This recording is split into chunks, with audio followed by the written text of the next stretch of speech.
Toothache, also known as dental pain, is pain in the teeth and/or their supporting structures, caused by dental diseases or pain referred to the teeth by non-dental diseases. Common causes include inflammation of the pulp, usually in response to tooth decay, dental trauma, or other factors, dentin hypersensitivity, short, sharp pain, usually associated with exposed root surfaces, apical periodontitis, inflammation of the periodontal ligament and alveolar bone around the root apex, dental abscesses, localized collections of pus, such as apical abscess, pericoronal abscess, and periodontal abscess, alveolar osteitis, dry socket, a possible complication of tooth extraction, with loss of the blood clot and exposure of bone, acute necrotizing ulcerative gingivitis, a gum infection, also called trench mouth, temporomandibular disorder, and others. Pulpitis is classified as reversible when the pain is mild to moderate and lasts for a short time after a stimulus, for instance, cold or sweet, or irreversible when the pain is severe, spontaneous, and lasts a long time after a stimulus. Left untreated, pulpitis may become irreversible, then progress to pulp necrosis, death of the pulp, and apical periodontitis. Abscesses usually cause throbbing pain. The apical abscess usually occurs after pulp necrosis. The pericoronal abscess is usually associated with acute pericoronitis of a lower wisdom tooth, and periodontal abscesses usually represent a complication of chronic periodontitis, gum disease. Much less commonly, non-dental conditions can cause toothache, such as maxillary sinusitis, which can cause pain in the upper back teeth, or angina pectoris, which can cause pain in the lower teeth. Toothache is the most common type of orofacial pain and, when severe, it is considered a dental emergency, since there may be a significant impact on sleep, eating, and other daily activities. It is one of the most common reasons for emergency dental appointments. Correct diagnosis can sometimes be challenging.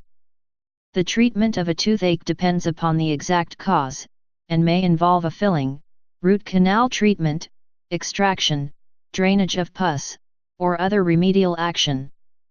The relief of toothache is considered one of the main responsibilities of dentists. In 2013, 223 million cases of tooth pain occurred as a result of dental caries in permanent teeth and 53 million cases occurred in baby teeth. Historically, the demand for treatment of toothache is thought to have led to the emergence of dental surgery as the first specialty of medicine. Causes: toothache may be caused by dental, odontogenic, conditions, such as those involving the dentin pulp complex or periodontium, or by non-dental, non-odontogenic, conditions, such as maxillary sinusitis or angina pectoris. There are many possible non-dental causes, but the vast majority of toothache is dental in origin. Non-dental causes of toothache are much less common as compared with dental causes. In a toothache of neurovascular origin, pain is reported in the teeth in conjunction with a migraine. Local and distant structures, such as ear, brain, carotid artery, or heart, can also refer pain to the teeth. Other non-dental causes of toothache include myofacial pain, muscle pain, and angina pectoris, which classically refers pain to the lower jaw. Very rarely, toothache can be psychogenic in origin. Disorders of the maxillary sinus can be referred to the upper back teeth. The posterior, middle, and anterior superior alveolar nerves are all closely associated with the lining of the sinus. The bone between the floor of the maxillary sinus and the roots of the upper back teeth is very thin, and frequently the apices of these teeth disrupt the contour of the sinus floor. Consequently, acute or chronic maxillary sinusitis can be perceived as maxillary toothache, and neoplasms of the sinus, such as adenoid cystic carcinoma 390, can cause similarly perceived toothache if malignant invasion of the superior alveolar nerves occurs. Classically, Sinusitis pain increases upon Valsalva maneuvers or tilting the head forward. Painful conditions which do not originate from the teeth or their supporting structures may affect the oral mucosa of the gums and be interpreted by the individual as toothache. Examples include neoplasms of the gingival or alveolar mucosa, usually squamous cell carcinoma, conditions which cause gingivostomatitis and desquamative gingivitis. Various conditions may involve the alveolar bone, and cause non-odontogenic toothache, such as Burkitt's lymphoma 340 infarcts in the jaws caused by sickle cell disease 214 and osteomyelitis 497. Various conditions of the trigeminal nerve can masquerade as toothache, including trigeminal zoster, maxillary or mandibular division, trigeminal neuralgia, cluster headache, and trigeminal neuropathies. Very rarely, a brain tumor might cause toothache. Another chronic facial pain syndrome which can mimic toothache is temporomandibular disorder, temporomandibular joint pain dysfunction syndrome, which is very common. Toothache which has no identifiable dental or medical cause is often termed atypical odontalgia, which, in turn, is usually considered a type of atypical facial pain, or persistent idiopathic facial pain. Atypical odontalgia may give very unusual symptoms, such as pain which migrates from one tooth to another and which crosses anatomical boundaries, such as from the left teeth to the right teeth. Establishing a diagnosis of non-dental toothache is initially done by careful questioning about the site, nature, aggravating and relieving factors, and referral of the pain, then ruling out any dental causes.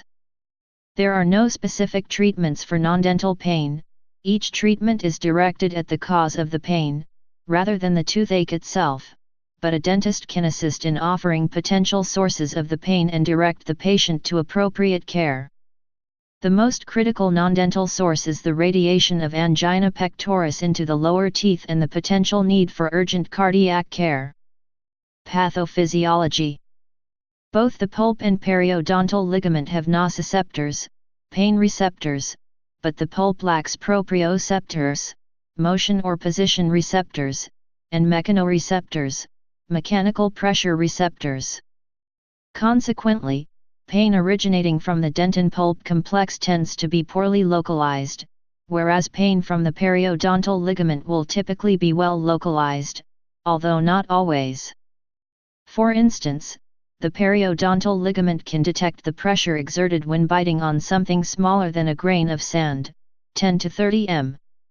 When a tooth is intentionally stimulated, about 33% of people can correctly identify the tooth, and about 20% cannot narrow the stimulus location down to a group of 3 teeth.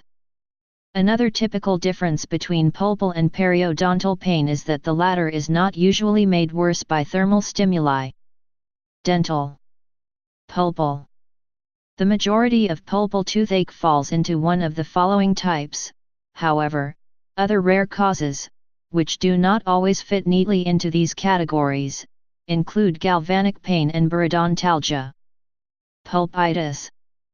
Pulpitis, inflammation of the pulp, can be triggered by various stimuli, insults, including mechanical, thermal, chemical, and bacterial irritants, or rarely barometric changes and ionizing radiation. Common causes include tooth decay, dental trauma, such as a crack or fracture, or a filling with an imperfect seal. Because the pulp is encased in a rigid outer shell, there is no space to accommodate swelling caused by inflammation. Inflammation therefore increases pressure in the pulp system, potentially compressing the blood vessels which supply the pulp.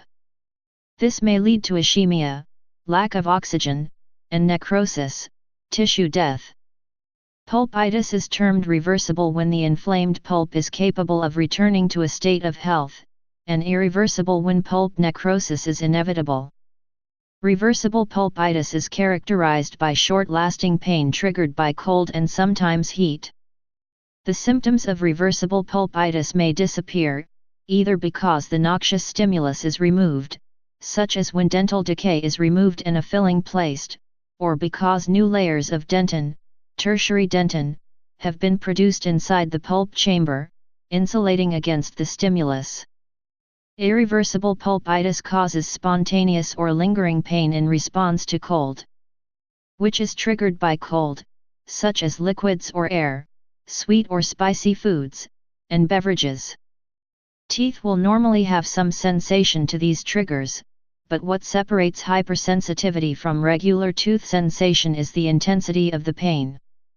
Hypersensitivity is most commonly caused by a lack of insulation from the triggers in the mouth due to gingival recession, receding gums, exposing the roots of the teeth, although it can occur after scaling and root planing or dental bleaching, or as a result of erosion.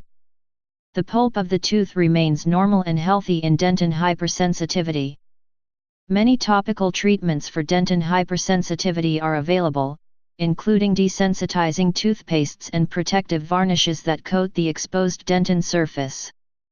Treatment of the root cause is critical, as topical measures are typically short-lasting over time. The pulp usually adapts by producing new layers of dentin inside the pulp chamber called tertiary dentin, increasing the thickness between the pulp and the exposed dentin surface and lessening the hypersensitivity. Periodontal. In general, chronic periodontal conditions do not cause any pain. Rather, it is acute inflammation which is responsible for the pain. Apical periodontitis. Apical periodontitis is acute or chronic inflammation around the apex of a tooth caused by an immune response to bacteria within an infected pulp. It does not occur because of pulp necrosis, meaning that a tooth that tests as if it's alive, vital, may cause apical periodontitis, and a pulp which has become non-vital due to a sterile, non-infectious processes, such as trauma, may not cause any apical periodontitis. Bacterial cytotoxins reach the region around the roots of the tooth via the apical foramina and lateral canals, causing vasodilation, sensitization of nerves, osteolysis, bone resorption, and potentially abscess or cyst formation. The periodontal ligament becomes inflamed and there may be pain when biting or tapping on the tooth. On an X-ray, bone resorption appears as a radiolucent area around the end of the root, although this does not manifest immediately. Acute apical periodontitis is characterized by well-localized, spontaneous, persistent, moderate to severe pain. The alveolar process may be tender to palpation over the roots. The tooth may be raised in the socket and feel more prominent than the adjacent teeth. Food impaction. Food impaction occurs when food debris, especially fibrous food such as meat, becomes trapped between two teeth and is pushed into the gums during chewing. The usual cause of food impaction is disruption of the normal interproximal contour or drifting of teeth so that a gap is created, an open contact. Decay can lead to collapse of part of the tooth, or a dental restoration may not accurately reproduce the contact point. Irritation, localized discomfort, or mild pain and a feeling of pressure from between the two teeth results. The gingival papilla is swollen, tender, and bleeds when touched. The pain occurs during and after eating, and may slowly disappear before being evoked again at the next meal, or relieved immediately by using a toothpick or dental floss in the involved area. A gingival or periodontal abscess may develop from this situation. Periodontal abscess. A periodontal abscess, lateral abscess, is a collection of pus that forms in the gingival crevices, usually as a result of chronic periodontitis where the pockets are pathologically deepened greater than 3 mm. A healthy gingival pocket will contain bacteria and some calculus kept in check by the immune system. As the pocket deepens, the balance is disrupted, and an acute inflammatory response results, forming pus. The debris and swelling then disrupt the normal flow of fluids into and out of the pocket, rapidly accelerating the inflammatory cycle. Larger pockets also have a greater likelihood of collecting food debris, creating additional sources of infection. Periodontal abscesses are less common than apical abscesses, but are still frequent. The key difference between the two is that the pulp of the tooth tends to be alive, and will respond normally to pulp tests. However, an untreated periodontal abscess may still cause the pulp to die if it reaches the tooth apex in a periodontic endodontic lesion. A periodontal abscess can occur as the result of tooth fracture, food packing into a periodontal pocket, with poorly shaped fillings, calculus buildup, and lowered immune responses, such as in diabetes. Periodontal abscess can also occur after periodontal scaling, which causes the gums to tighten around the teeth and trap debris in the pocket. Toothache caused by a periodontal abscess is generally deep and throbbing. The oral mucosa covering an early periodontal abscess appears erythematous, red, swollen, shiny, and painful to touch. A variant of the periodontal abscess is the gingival abscess, which is limited to the gingival margin, has a quicker onset, and is typically caused by trauma from items such as a fishbone, toothpick, or toothbrush, rather than chronic periodontitis. The treatment of a periodontal abscess is similar to the management of dental abscesses in general. See treatment. However, since the tooth is typically alive, there is no difficulty in accessing the source of infection and, therefore, antibiotics are more routinely used in conjunction with scaling and root planing. The occurrence of a periodontal abscess usually indicates advanced periodontal disease, which requires correct management to prevent recurrent abscesses, including daily cleaning below the gum line to prevent the buildup of subgingival plaque and calculus. Acute necrotizing ulcerative gingivitis. Common marginal gingivitis in response to subgingival plaque is usually a painless condition. However, an acute form of gingivitis/periodontitis, termed acute necrotizing ulcerative gingivitis, ANUG, can develop, often suddenly. It is associated with severe periodontal pain, bleeding gums, punched-out ulceration, loss of the interdental papillae, and possibly also halitosis, bad breath, and a bad taste. Predisposing factors include poor oral hygiene, smoking, malnutrition, psychological stress, and immunosuppression. 97-98 This condition is not contagious, but multiple cases may simultaneously occur in populations who share the same risk factors, such as students in a dormitory during a period of examination.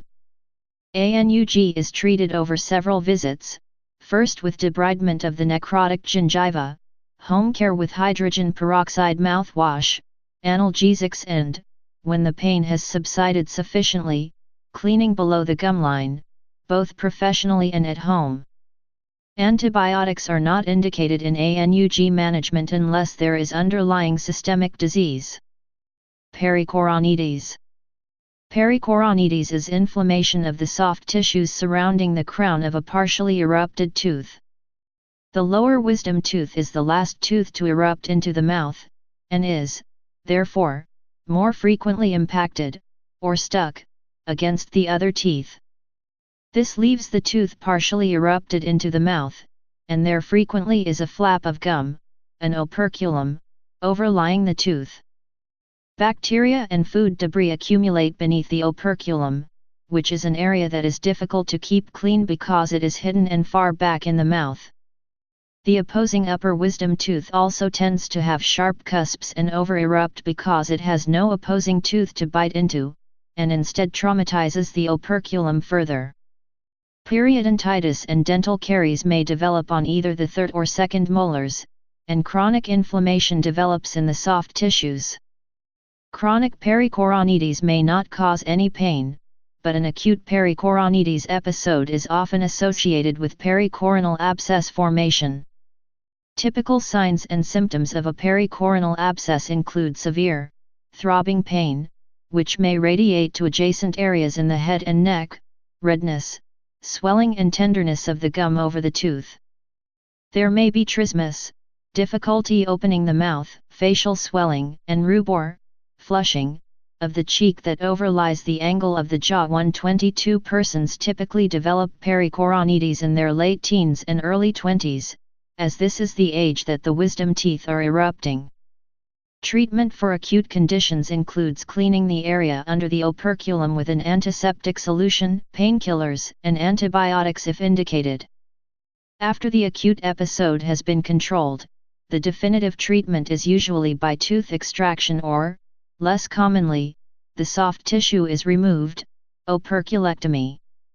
If the tooth is kept, good oral hygiene is required to keep the area free of debris to prevent recurrence of the infection. Occlusal trauma. Occlusal trauma results from excessive biting forces exerted on teeth, which overloads the periodontal ligament, causing periodontal pain and a reversible increase in tooth mobility. Occlusal trauma may occur with bruxism, the parafunctional, abnormal, clenching and grinding of teeth during sleep or while awake. Over time, there may be attrition, tooth wear, which may also cause dentin hypersensitivity, and possibly formation of a periodontal abscess, as the occlusal trauma causes adaptive changes in the alveolar bone. Occlusal trauma often occurs when a newly placed dental restoration is built too high, concentrating the biting forces on one tooth. Height differences measuring less than a millimeter can cause pain. Dentists, therefore, routinely check that any new restoration is in harmony with the bite and forces are distributed correctly over many teeth using articulating paper. If the high spot is quickly eliminated, the pain disappears and there is no permanent harm. Over-tightening of braces can cause periodontal pain and, occasionally, a periodontal abscess. Alveolar osteitis. Alveolar osteitis is a complication of tooth extraction, especially lower wisdom teeth, in which the blood clot is not formed or is lost, leaving the socket where the tooth used to be empty, and bare bone is exposed to the mouth. The pain is moderate to severe, and dull, aching, and throbbing in character. The pain is localized to the socket, and may radiate. It normally starts 2 to 4 days after the extraction, and may last 10–40 days. Healing is delayed, and it is treated with local anesthetic dressings, which are typically required for 5 to 7 days. There is some evidence that chlorhexidine mouthwash used prior to extractions prevents alveolar osteitis. Combined pulpal periodontal. Dental trauma and cracked tooth syndrome. Cracked tooth syndrome refers to a highly variable set of pain sensitivity symptoms that may accompany a tooth fracture, usually sporadic, sharp pain that occurs during biting or with release of biting pressure, or relieved by releasing pressure on the tooth. The term is falling into disfavor and has given way to the more generalized description of fractures and cracks of the tooth, which allows for the wide variations in signs, symptoms, and prognosis for traumatized teeth. A fracture of a tooth can involve the enamel, dentin, and/or pulp, and can be orientated horizontally or vertically. Fractured or cracked teeth can cause pain via several mechanisms, including dentin hypersensitivity, pulpitis, reversible or irreversible, or periodontal pain. Accordingly, there is no single test or combination of symptoms that accurately diagnose a fracture or crack, although when pain can be stimulated by causing separation of the cusps of the tooth, it's highly suggestive of the disorder. Vertical fractures can be very difficult to identify because the crack can rarely be probed 27 or seen on radiographs, as the fracture runs in the plane of conventional films, similar to how the split between two adjacent panes of glass is invisible when facing them. When toothache results from dental trauma, regardless of the exact pulpal or periodontal diagnosis, the treatment and prognosis is dependent on the extent of damage to the tooth, the stage of development of the tooth, the degree of displacement or, when the tooth is avulsed, the time out of the socket and the starting health of the tooth and bone. Because of the high variation in treatment and prognosis, dentists often use trauma guides to help determine prognosis and direct treatment decisions. The prognosis for a cracked tooth varies with the extent of the fracture. Those cracks that are irritating the pulp but do not extend through the pulp chamber can be amenable to stabilizing dental restorations such as a crown or composite resin. Should the fracture extend through the pulp chamber and into the root, the prognosis of the tooth is hopeless. Periodontic endodontic lesion. Apical abscesses can spread to involve periodontal pockets around a tooth, and periodontal pockets cause eventual pulp necrosis via accessory canals or the apical foramen at the bottom of the tooth. Such lesions are termed periodontic endodontic lesions, and they may be acutely painful, sharing similar signs and symptoms with a periodontal abscess, or they may cause mild pain or no pain at all if they are chronic and free draining. Successful root canal therapy is required before periodontal treatment is attempted. Generally, the long-term prognosis of perioendo lesions is poor. Non-dental. Non-dental causes of toothache are much less common as compared with dental causes. In a toothache of neurovascular origin, pain is reported in the teeth in conjunction with a migraine. Local and distant structures, such as ear, brain, carotid artery, or heart, can also refer pain to the teeth.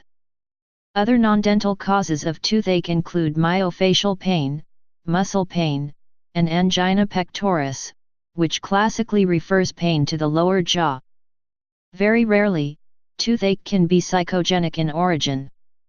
Disorders of the maxillary sinus can be referred to the upper back teeth. The posterior, middle, and anterior superior alveolar nerves are all closely associated with the lining of the sinus. The bone between the floor of the maxillary sinus and the roots of the upper back teeth is very thin, and frequently the apices of these teeth disrupt the contour of the sinus floor. Consequently, acute or chronic maxillary sinusitis can be perceived as maxillary toothache, and neoplasms of the sinus, such as adenoid cystic carcinoma 390, can cause similarly perceived toothache if malignant invasion of the superior alveolar nerves occurs. Classically, sinusitis pain increases upon Valsalva maneuvers or tilting the head forward. Painful conditions which do not originate from the teeth or their supporting structures may affect the oral mucosa of the gums and be interpreted by the individual as toothache. Examples include neoplasms of the gingival or alveolar mucosa, usually squamous cell carcinoma, conditions which cause gingivostomatitis and desquamative gingivitis. Various conditions may involve the alveolar bone, and cause non-odontogenic toothache, such as Burkitt's lymphoma, infarcts in the jaws caused by sickle cell disease, and osteomyelitis. Various conditions of the trigeminal nerve can masquerade as toothache, including trigeminal zoster, maxillary or mandibular division, trigeminal neuralgia, cluster headache, and trigeminal neuropathies. Very rarely, a brain tumor might cause toothache. Another chronic facial pain syndrome which can mimic toothache is temporomandibular disorder, temporomandibular joint pain dysfunction syndrome, which is very common.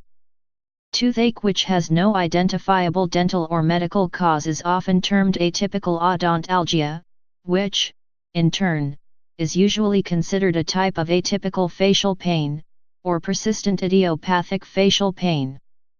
Atypical odontalgia may give very unusual symptoms, such as pain which migrates from one tooth to another and which crosses anatomical boundaries, such as from the left teeth to the right teeth. Establishing a diagnosis of non-dental toothache is initially done by careful questioning about the site, nature, aggravating and relieving factors, and referral of the pain, then ruling out any dental causes. There are no specific treatments for non-dental pain. Each treatment is directed at the cause of the pain, rather than the toothache itself, but a dentist can assist in offering potential sources of the pain and direct the patient to appropriate care.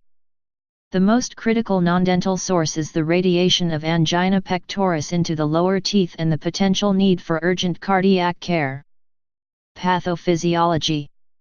A tooth is composed of an outer shell of calcified hard tissues, from hardest to softest, enamel, dentin, and cementum, and an inner soft tissue core, the pulp system, which contains nerves and blood vessels.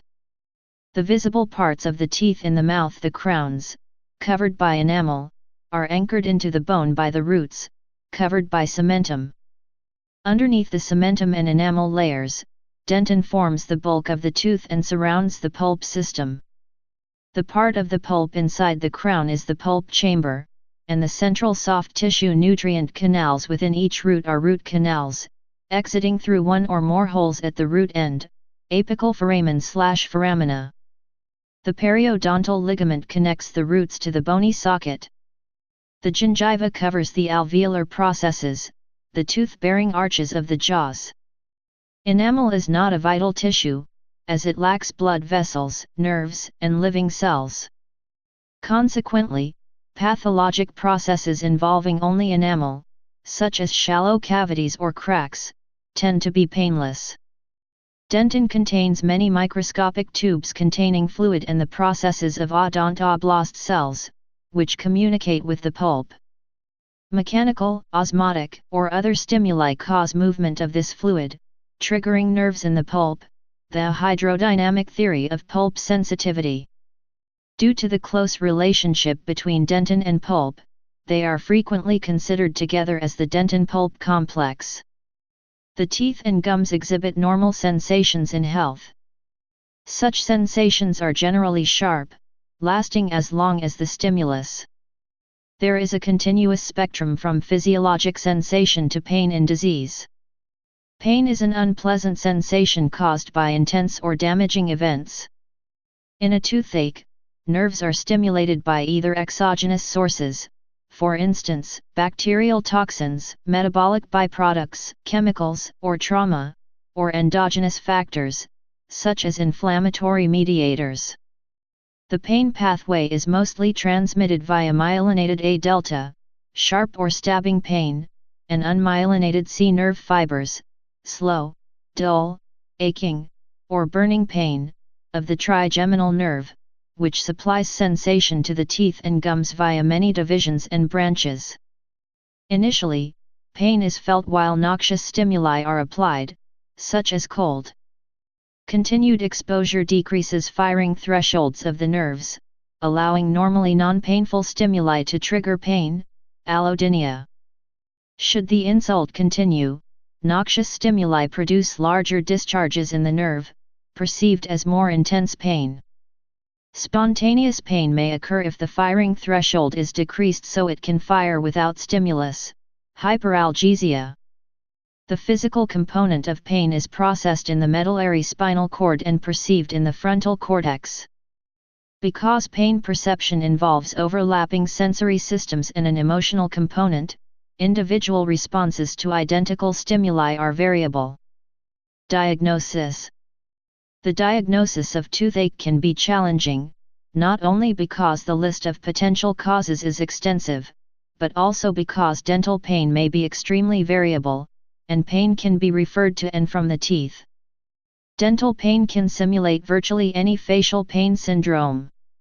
However, the vast majority of toothache is caused by dental, rather than non-dental, sources. Consequently, the saying "horses, not zebras" has been applied to the differential diagnosis of orofacial pain. That is, everyday dental causes, such as pulpitis, should always be considered before unusual, non-dental causes, such as myocardial infarction. In the wider context of orofacial pain, all cases of orofacial pain may be considered as having a dental origin until proven otherwise. 975 The diagnostic approach for toothache is generally carried out in the following sequence: history, followed by examination, and investigations. All this information is then collated and used to build a clinical picture, and a differential diagnosis can be carried out. Symptoms. The chief complaint, and the onset of the complaint, are usually important in the diagnosis of toothache. For example, the key distinction between reversible and irreversible pulpitis is given in the history, such as pain following a stimulus in the former, and lingering pain following a stimulus and spontaneous pain in the latter. History is also important in recent filling or other dental treatment, and trauma to the teeth. Based on the most common causes of toothache, dentin hypersensitivity, periodontitis, and pulpitis, the key indicators become localization of the pain, whether the pain is perceived as originating in a specific tooth, thermal sensitivity, pain on biting, spontaneity of the pain, and factors that make the pain worse. The various qualities of the toothache, such as the effect of biting and chewing on the pain, the effect of thermal stimuli, and the effect of the pain on sleep, are verbally established by the clinician, usually in a systematic fashion, such as using the Socrates pain assessment method, see table. From the history, indicators of pulpal, periodontal, a combinatio. Please subscribe and thanks for watching.